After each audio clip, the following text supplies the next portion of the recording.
Very nice. All right. So, how are all of you doing? Who wants to donate me like $5 at least so I can grab me something to eat? Come on.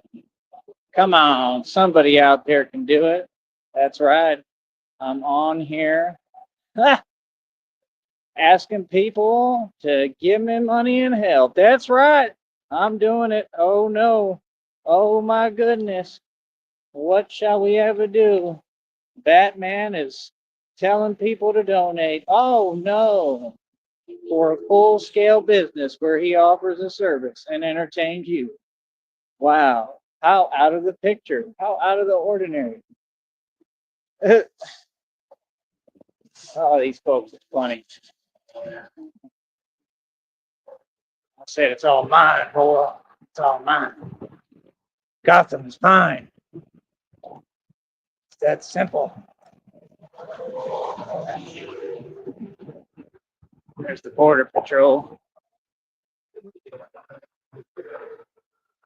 Some of them say hi, some of them don't. Probably a lot of corruption. Oh, ambulance. Really, you gonna do it right here, right now? Wow. Yeah. I said,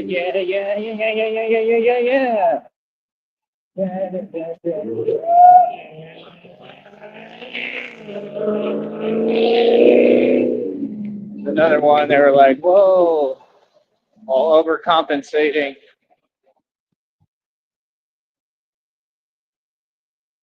All right, let's get it.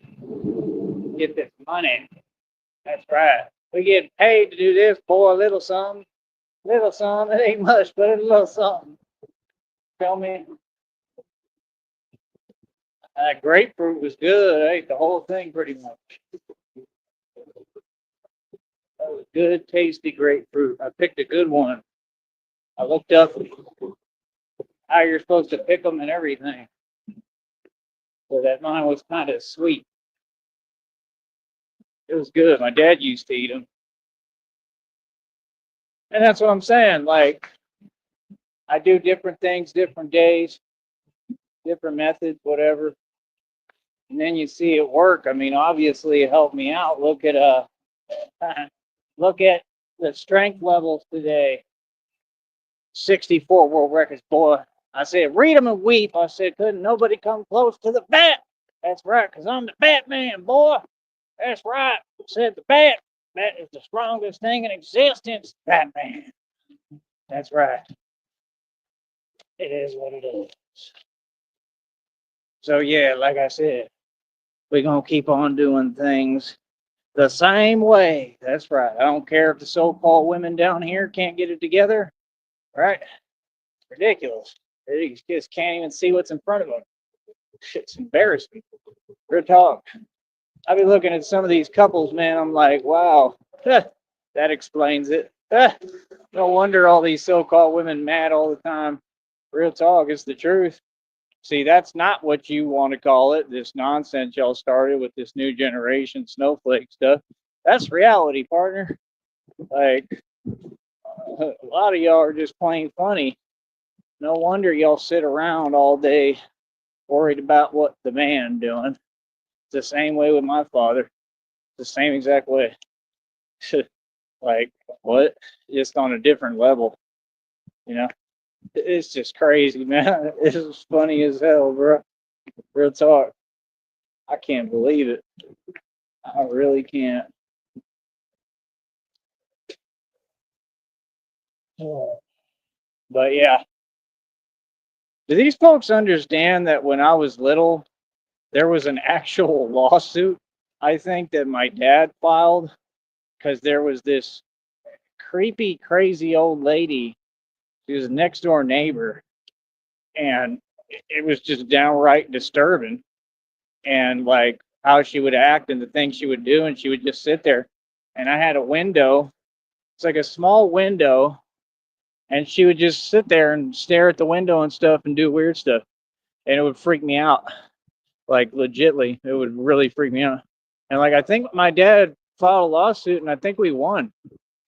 So that's what I'm saying. Like for these folks to think in this day and age that you can get away with this stuff, not at all. It's just you got to actually file the federal law, or you got to file the lawsuit. It doesn't even have to be federal, but there should be a federal one filed because it's a federal matter because of all these underground illegal organizations that participated in trying to stop me. I also found out a name. Okay. Let me see if I can find that name right quick. Hold up. Let me see here.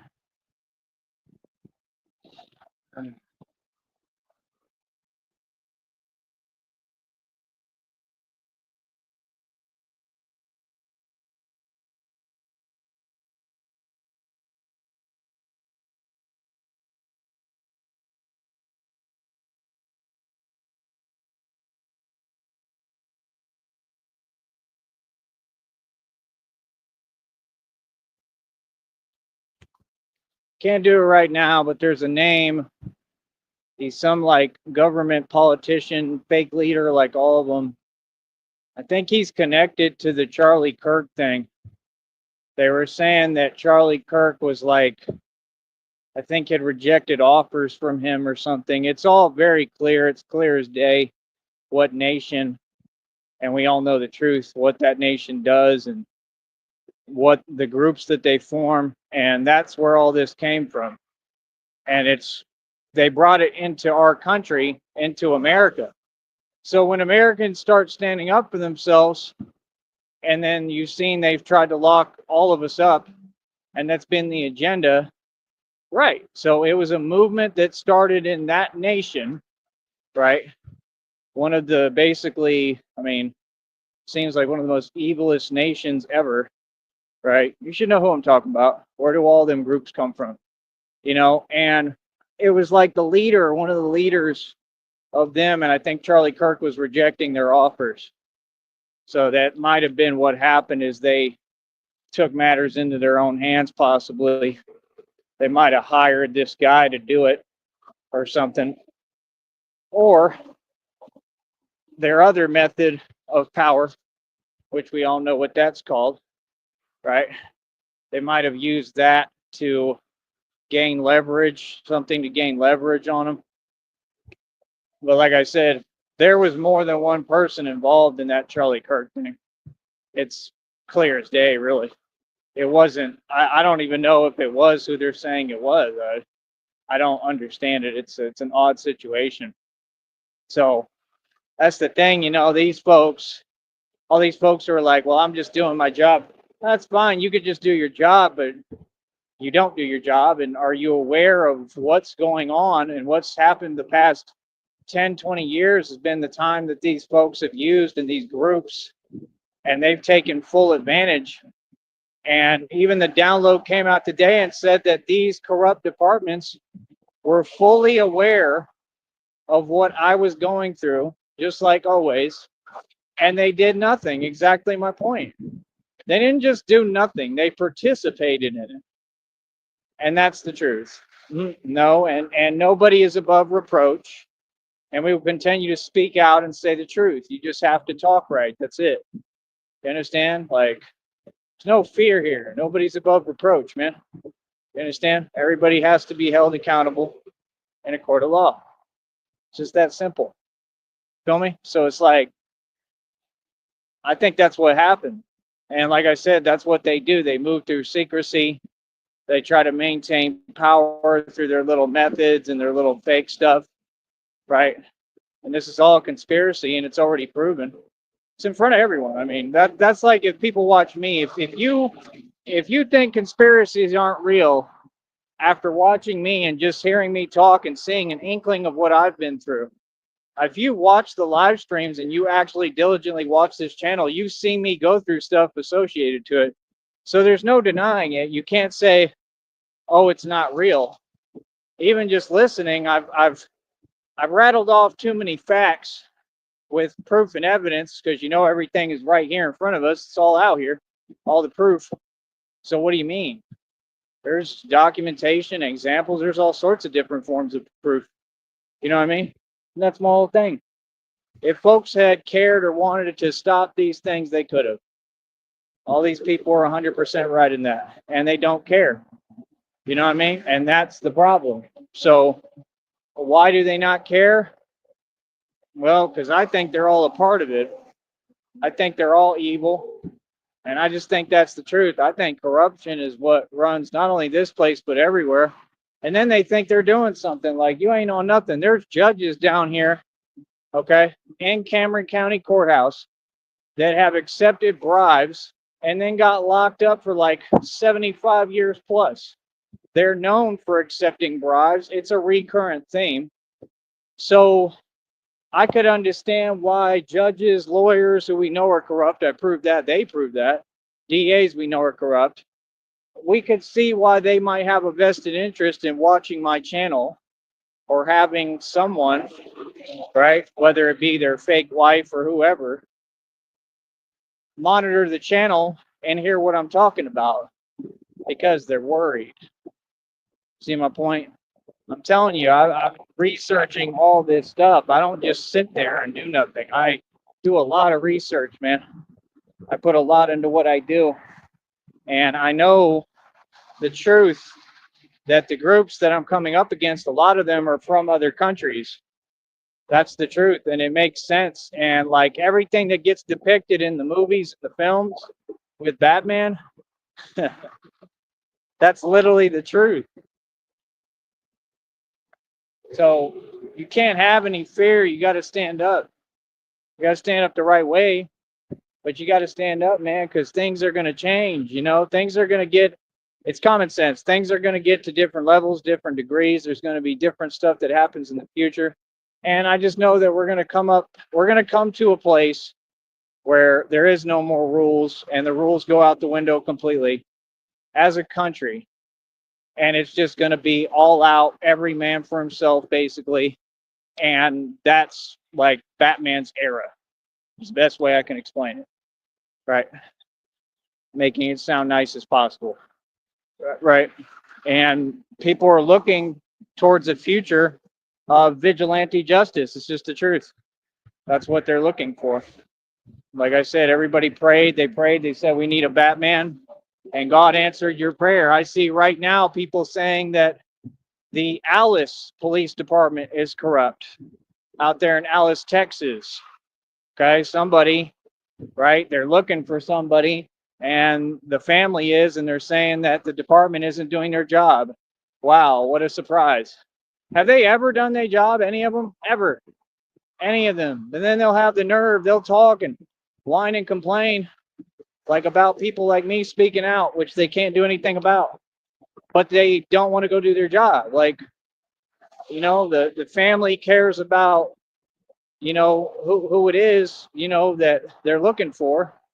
Like, I just don't get why departments don't seem to understand what their job description is. And then you mentioned defunding, and I'm sure they're all like, whoa there, buddy. Defunding? No, don't say that. We won't get to eat donuts anymore and drive around gang stalking. It's not just in one spot. It's not just here. It's all over the nation. It's a very difficult issue. It's a very weird thing. It's hard to come up against because it's a system. So you have to be politically correct about it. You have to be nice about it, which I'm not used to being. You got to be nicey nice, you know, and you got to sugarcoat everything for them because they're soft. But that's the truth. But there is a way, if you systematically break down this system, that's what I'm doing. You can win. Hell, I already won. I won out here. I won in Green Bay. I won everywhere. Minneapolis, I didn't have any issues. But I mean, look at all the stuff they allow. But they were actually kind of trying to do their job in Minneapolis. I give them credit for that. They would come on the train, and then but then folks would be running a ramp and doing whatever they want. So to an extent, they would enforce it sometimes. Minneapolis is funny because they'll give you a ticket they say, for this and that, like for not getting the bus pass, but nobody ever gets the bus pass. Like I did, you know, like, but it's like if you don't, like if you skip it for the day and you don't get it and you just hop on, there's a chance that they might figure it out. And if they come on there and they talk to you, I mean, I don't know what happens. I mean, I think they're probably not going to care that heavily. It doesn't get enforced like that, but they can. I think they can write you a ticket and you have to go to court and all sorts of stuff. That's the thing. Like, just saying, in every aspect, God has protected me. I've had to take risks. I've been through all sorts of stuff in my life, and God brought me this far. That's what these people forget. I lived in Minneapolis technically for a little. I didn't really live there. I was in a shelter, but Green Bay kind of was up there for a minute. Like, I mean, been around the block, man. Lived in North Carolina on the coast in Charlotte. I used to go to Myrtle Beach all the time, go party. Lived in Florida, all over Projects Hoods, Tarpon Springs, Miami-Dade County. I've been in New York, Albany, New York City. I was just staying in hotels that were nice and driving around, having my own fun. But I was on my gangsta stuff when I was up in New York. I was rapping, and then I had just come from Georgia. I went from Georgia and then I came up through New York. Like I got my little money, I went up to New York. I was looking at different stuff. I was always working out, training. Man, that was a pretty cool time, man. I'm not gonna lie. Like I said, I found this buffet. I think it was like a Shoney's. Then I met a friend, and then we went out to the club and stuff. He was from the culture and stuff. He was cool. Kind of miss him. He couldn't stand the guy he worked with, his coworker, and it was funny. He would tell me about it, and like they every day they would just be talking back and forth. But I just had some money, so I went in there, and they're looking at me like, this dude's got his act together, got his stuff together. I was always the guy who had it together. That's why when these folks get on here, they want to talk about what they have. I'm like, brother, I've made and spent so much money and been successful for so long and traveled and done the real thing. You could never compare to me. And I'm still rich in equity. Give me a break, bro. That's the hard part. Living life and still, having equity and owning things, like that's how I know how to build businesses and talk to people so well. I learned because I've been all over the country. I've had to get my way through the whole state of Florida with no money and nothing. And I did it all by myself. Y'all don't know how to talk like me. You don't. And you never will. All right. I'll be back, man. I'll talk to you in a minute, man. Be easy.